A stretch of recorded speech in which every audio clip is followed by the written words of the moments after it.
It's Mika, and I'm just bringing this video to you today because I wanted to talk about what it feels like to be an empathetic person. You know, that word gets tossed around a lot lately, but it's very important that we discuss it because social work in and of itself is a very, it's an emotional job, it's an emotional field, and you're dealing with people who are 9 times out of 10 going through some type of crises in their life. And I say the 9 times out of 10 because there's so many different things that you can do in this field of social work. It's very versatile. And that's one of the things that attracted me to it, honestly. And of course, wanting to help people. But, you know, it's not always rainy days and doom and gloom when you're working with people. You know, I had a lot of really nice days working with my clients at the teen center, but not just at the teen center. Sometimes you get lucky and there's a little ray of sunshine that peeks through and you get a thank you from a client that was very difficult in the beginning, but they're showing progress and they appreciate everything that you've done for them. And it's just really nice to get that type of positive feedback, but don't bank on it. So what can you do when you're an empathetic person and you just easily feel people's emotions? You pick up on their energy and it's like very overwhelming at times. It very much can be, especially when you're younger because you haven't really learned how to block it necessarily or protect yourself. And you're very sensitive, you know, I feel the younger you are. And as you get older, you do find ways to deal with it, hopefully positive ways. And, you know, this is what this video is going to be about. I'm going to give you tips that I use. What I do might not necessarily work for you, but hopefully, you know, at least one or two of the methods that I use will be beneficial to you. So, what are some of the things, some of the negative aspects of being empathetic? Well, it can be draining, very exhausting. It can increase your anxiety. And if you're already an anxious person, social work might not be for you. Just putting it out there, especially if you're empathetic and you don't like being in situations that can possibly put you at risk. It can be very frustrating to be an empathetic person as well. What do I mean by frustrating? Well, again, you might be in a situation where you want to help somebody and you've tried everything you can possibly think of. You've even asked your coworkers, your supervisor, and it just doesn't seem to be working. And, you know, what can you do in a situation like that? Well, I think when you go into social work, your heart is definitely in the right place, but one thing you have to realize is that you can't help everybody. And that was very difficult for me to accept as a newbie. And even sometimes now it's still difficult to accept that I can't help somebody, but I've learned to let it go. You know, sometimes you just have to. It can decrease your immune system, constant stress. Especially when I was working for Child Protective Services, I felt like I was sleeping, and breathing stress on a daily basis. The stress that I was dealing with at work was coming home with me, and the stress that I was dealing with in my personal life was coming to the office with me, so I felt like there was no way out. And in time, it decreased my health. It really did. Insomnia, again. You want to be fresh and alert and relaxed when you're in this field. And if you're not, it's going to catch up with you. One way or another, it's going to catch up with you. And again, I mentioned this just a few moments ago. It can be difficult to leave it at work. So here are some of the tips and things that I've learned over the years from handling this. And in case you want to know like how many years I've been doing this, I went back to school for social work back in 2010. Before actually officially doing that, I did have a position working with children that were in Child Protective Services.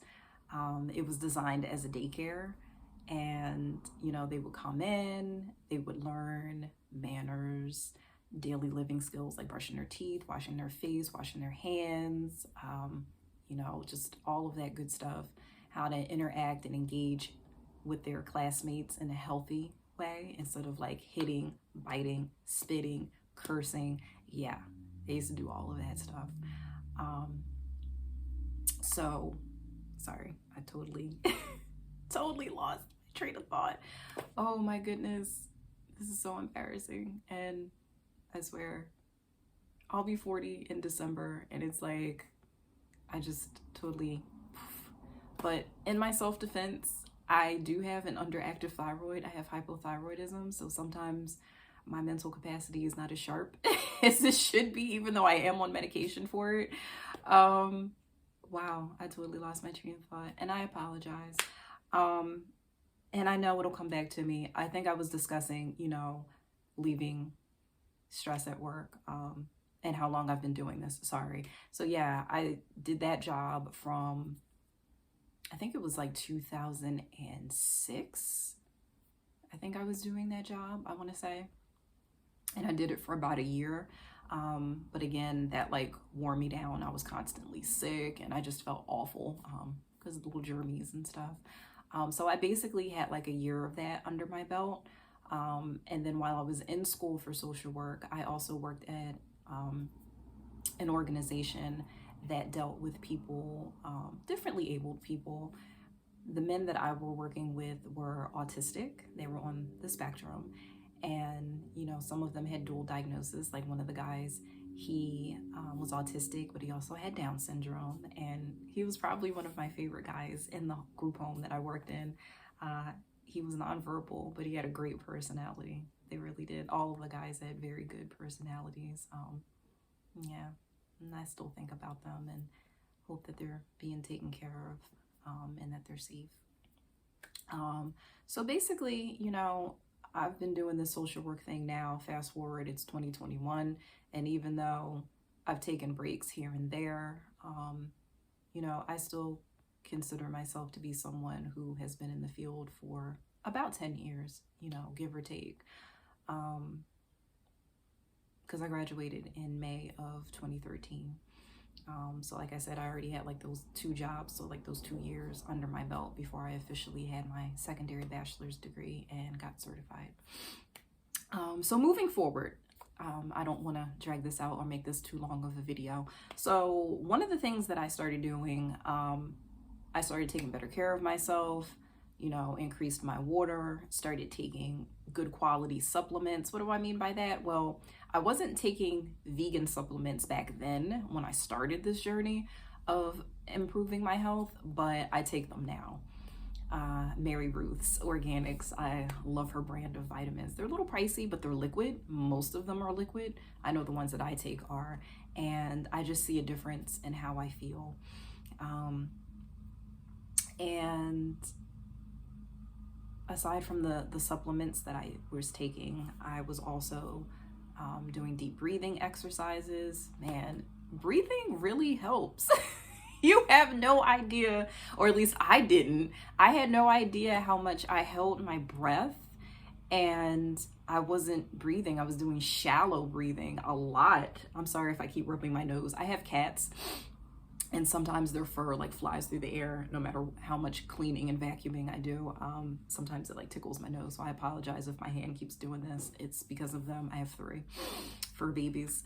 My boyfriend and I do. But anyway, yeah, so deep breathing, I can't tell you enough how much this really helps, which coincides with doing yoga. Yoga is amazing if you want to de-stress and release a lot of the pent-up tension that your muscles hold. We hold stress all over in different places in our bodies. For me personally, it's my shoulders, it's my neck, and it can be like my lower back and my hip area. So doing yoga positions for like the root and sacral chakras, if you don't know what chakras are, I can do a video on that. But for right now, just Google what your chakras are. We all have them. And like, you know, I do positions that try to help loosen up and rebalance my root and sacral chakras, which are really good, as well as trying to release the throat chakra. You know, your throat chakra can get blocked or out of whack if you're in a position where you're not speaking your truth and you're not saying what's on your mind and in your heart. Yeah, and sometimes you can feel it like balling up, like in that area, and that's not good. You need to release that and cleanse it. Massages. OMG. Massages were like a godsend. I used to get them done professionally all the time, and they were a blessing, and they still are. It's just that now, thankfully, my boyfriend gives very good massages, so I don't have to pay for them, which is wonderful. It really is. But, you know, I have offered to treat us both to like a couples massage, so might be doing that sometime soon in the near future, because he's typical masculine guy, and, you know, he'll give them, but receiving them is kind of eh. What else? Crystals. One of the first things I even started doing, aside from yoga I learned how to do when I was attending LaSalle University. That was the first school that I went to before I transferred to my alma mater of which is now known as Stockton University in Galloway, New Jersey. But yeah, learning about yoga was amazing. I'm so thankful that it came up. My religion/philosophy course, they kind of like teamed up when I was at LaSalle, and somebody did a presentation for, you know, her class, and learning how to do the deep breathing exercises and the yoga positions was amazing. And I've been a fan of Rodney Yee for many, many years. And I love his videos. So if you don't know who Rodney Yee is, definitely look him up. He's definitely worth it. And of course, there's nothing wrong if you want to actually take an actual yoga course. Some people prefer, you know, going out and actually having an instructor right there with them. Me personally, I was just really able to teach myself. I'm a good self-learner and self-teacher. So I've been doing it now pretty much since I was 18 years old. I do take long breaks in between, but for the most part, for a 39-year-old, I'm pretty flexible. So it definitely helps. And if you're feeling really stressed out and you need to sleep, I can't stress how much doing, you know, a couple minutes of yoga will be very helpful for you and hopefully help you sleep. And I didn't mention this during the supplements, but if you're having trouble sleeping, I recommend taking extra magnesium. I know people talk about taking other supplements to aid with sleep, but believe it or not, magnesium is important for your sleep.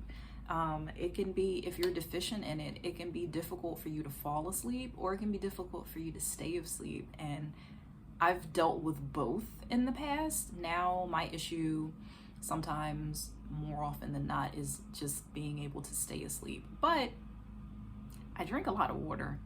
And unfortunately, I tend to drink it throughout the day, even close to bedtime, because I get thirsty, and it's summer now. So yeah, I like to drink my fluids, and that'll wake me up, you know. But taking this particular brand of magnesium has been very helpful for me.